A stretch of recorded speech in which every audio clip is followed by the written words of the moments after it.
8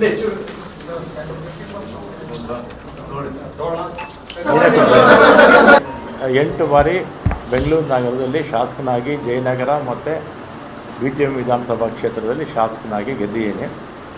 ಮೊದಲನೇ ಸಲ ವೀರಪ್ಪ ಮೊಯ್ಲಿಯವರ ಮಂತ್ರಿಮಂಡಲದಲ್ಲಿ ಸಚಿವನಾಗಿದ್ದೆ. ಆಮೇಲೆ SM ಕೃಷ್ಣ ಅವರ ಕಾಲದಲ್ಲೂ ಸಚಿವನಾಗಿದ್ದೆ. ಧರ್ಮಸಿಂಗ್ ಅವರ ಕಾಲದಲ್ಲೂ ಸಚಿವನಾಗಿದ್ದೆ. ಸಿದ್ದರಾಮಯ್ಯನವರ ಎರಡೂ ಅವಧಿಯಲ್ಲಿ ಸಚಿವನಾಗಿದ್ದೆ. ಎಲ್ಲ ಮುಖ್ಯಮಂತ್ರಿಗಳ ಹತ್ರ ಕೂಡ ನಾನು ಯಾವತ್ತೂ ಕೂಡ ನನಗೆ ಮಂತ್ರಿ ಮಾಡಿ ಅಥವಾ ಇಂಥ ಪೋರ್ಟ್ಫೋಲಿಯೋ ಕೊಡಿ ಅಂತ ಯಾವ ಮುಖ್ಯಮಂತ್ರಿಗಳನ್ನೂ ನಾನು ಕೇಳಿರಲಿಲ್ಲ. ಆಮೇಲೆ 2023ರಲ್ಲಿ ಮುಖ್ಯಮಂತ್ರಿಗಳು ಸಿದ್ದರಾಮಯ್ಯನವರಾದರು. ಆಗ ನಾನು ಅವ್ರನ್ನ ಹೋಗಿ ನಾನೇನು ಮಿನಿಸ್ಟ್ರ್ ಮಾಡಿ ಅಂತ ನಾನೇನು ಕೇಳಿರಲಿಲ್ಲ. ಅವರೇ ಕರೆದು ನನ್ನ ಮಿನಿಸ್ಟ್ರ್ ಮಾಡಿದ್ರು. ಆಮೇಲೆ 20ನೇ ತಾರೀಕು ಪ್ರಮಾಣ ವಚನ ಆಯಿತು. 23ನೇ ತಾರೀಕು ಸುರೇಶ್, ನಮ್ಮ ಬೈರತಿ ಸುರೇಶ್ ಈಗ ಮಂತ್ರಿಗಳಾಗಿದ್ದಾರೆ, ಅವರು ಫೋನ್ ಮಾಡಿ ಮುಖ್ಯಮಂತ್ರಿಗಳು ಮಾತಾಡಬೇಕಂತೆ ಬನ್ನಿ ಅಂದರು. ಕನ್ನಿಂಗ್ಹ್ಯಾಮ್ ರೋಡ್ಗೆ ಹೋದೆ.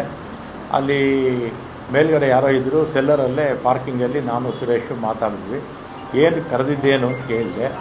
ಅದಕ್ಕೆ ನಿಮಗೆ ಬೆಂಗಳೂರು ಪೋರ್ಟ್ಫೋಲಿಯೋ ಕೊಡ್ತೀನಿ ಅಂತ ಹೇಳಿದರು. ಅಷ್ಟೇ ತಾನೇ ಫೋನಲ್ಲಿ ಹೇಳಿದರೆ ಸಾಕಾಗಿತ್ತು, ಇದಕ್ಕೆ ಯಾಕೆ ಕರೆದ್ರಿ ಅಂತೇಳಿ ನಾನು ಸಿದ್ದರಾಮಯ್ಯ ಅವ್ರನ್ನ ಭೇಟಿನೂ ಮಾಡಲಿಲ್ಲ.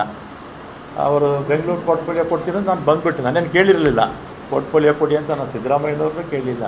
ಅವರೇ ವಾಲಂಟಿಯರ್ ಆಗಿ ಕೊಡ್ತೀನಿ ಅಂತ ಹೇಳಿದರು. ಆಮೇಲೆ 25ಕ್ಕೆ ಅನೌನ್ಸ್ ಆಯಿತು ಪೋರ್ಟ್ಫೋಲಿಯೋ. ನನ್ನದು ಮತ್ತೆ ಟ್ರಾನ್ಸ್ಪೋರ್ಟ್ಗೆ ಹಾಕ್ಬಿಟ್ಟಿದ್ರು.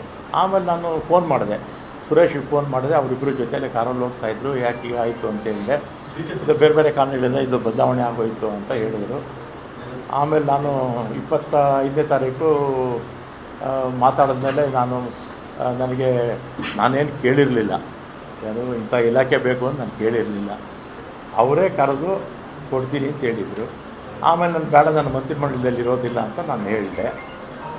ಆಮೇಲೆ ನಮ್ಮ ಈಗಿನ ಮುಖ್ಯಮಂತ್ರಿಗಳು ಯಾರು, ನಮ್ಮ ಶಿವಕುಮಾರ್ ಅವರು ಮತ್ತು ಅವರ ಸಹೋದರ DK ಸುರೇಶು, ಇವರೆಲ್ಲ ನಮ್ಮ ಮನೆಗೆ ಬಂದು 2.5 ವರ್ಷ ಆದಮೇಲೆ ನಾನೇ ಚೀಫ್ ಮಿನಿಸ್ಟರ್ ಆಗ್ತೀನಿ, ಆಗ ನಿನಗೆ ಈ ಪೋರ್ಟ್ಫೋಲಿಯೋ ಬಿಟ್ಕೊಡ್ತೀನಪ್ಪ ಅಂತ. ನಾನು ಸಾಯಂಕಾಲ 4 ಗಂಟೆವರೆಗೂ ಇದ್ದರು ನಮ್ಮ ಮನೇಲಿ, ಅಲ್ವೇನಪ್ಪ? ಸಂಜೆ 4 ಗಂಟೆವರೆಗೂ ನಮ್ಮ ಮನೇಲಿ ಇದ್ದರು. ನೀವು ಮಾಧ್ಯಮದವರೆಲ್ಲ ಇದ್ದೀರ ಅವತ್ತು. ಶಿವಕುಮಾರ್ ಅವ್ರನ್ನೂ ಕೂಡ ನಾನು ಮಂತ್ರಿ ಮಾಡ್ಕೊಳ್ಳಿ ಅಂತ ಕೇಳಲಿಲ್ಲ, ಅಥವಾ ಸಿದ್ದರಾಮಯ್ಯನವ್ರ ಹತ್ರ ಹೋಗಿ ನನ್ನ ಮಂತ್ರಿಮಂಡಲದಲ್ಲಿ ಸೇರಿಸಿ ಅಂತ ಹೇಳಲಿಲ್ಲ, ಅಥವಾ ಹೈಕಮಾಂಡ್ಗೆ ಹೋಗಿ ನನ್ನ ಮಂತ್ರಿ ಮಾಡಿ ಅಂತ ನಾನೇನು ಕೇಳಿರಲಿಲ್ಲ. ಮಾಡಿದ್ದಾರೆ, ಸಂತೋಷ. ಮತ್ತು ಅವತ್ತೇ ಶಿವಕುಮಾರು ಬೆಂಗಳೂರು ಪೋರ್ಟ್ಫೋಲಿಯೋ ನಿನಗೆ ಕೊಡ್ತೀನಪ್ಪ ಅಂತ ಹೇಳಿದರು. ಆಯಿತು ಅಂತ ಬಂದೆ. ನಾನು ಅದನ್ನು ಕೇಳಿರಲಿಲ್ಲ, ಅವ್ರಿಗೆ ಅದನ್ನು ಕೇಳಲಿಲ್ಲ. ಅವರೇ ವಾಲಂಟಿಯರಾಗಿ ಹೇಳಿದರು. ಆಮೇಲೆ ನೋಡಿದ್ರೆ ಈಗ ಜಲಸಂಪನ್ಮೂಲ ಕೊಟ್ಟಿದ್ದಾರೆ. ನಾನು 2 ಬಾರಿ ಕೂಡ ಅವರೇ ಕರೆದು ಕೊಡ್ತೀವಿ ಅಂತೇಳಿ ಆಮೇಲೆ ಬೇರೆಯವ್ರಿಗೆ ಆಯಿತು. ಅದಕ್ಕೆ ನನಗೆ ಬೇಸರ ಆಗಿ ಈಗ ಆತ್ಮಸಾಕ್ಷಿ ವಿರುದ್ಧವಾಗಿ ಕೆಲಸ ಮಾಡೋಕ್ಕಾಗ್ತಿಲ್ಲ ಅಂಥೇಳಿ ಇವತ್ತು ನಾನು ರಾಜೀನಾಮೆ ಕೊಡ್ತಾಯಿದ್ದೀನಿ ಅಷ್ಟೇ. ಆಮೇಲೆ ಕಾಂಗ್ರೆಸ್ ಪಕ್ಷದಲ್ಲೇ ಇರ್ತೀನಿ, ಕಾಂಗ್ರೆಸ್ ಶಾಸಕನಾಗಿ ಮುಂದುವರಿತೀನಿ, ಅದರಲ್ಲೇನು ಎರಡನೇ ಮಾತಿಲ್ಲ.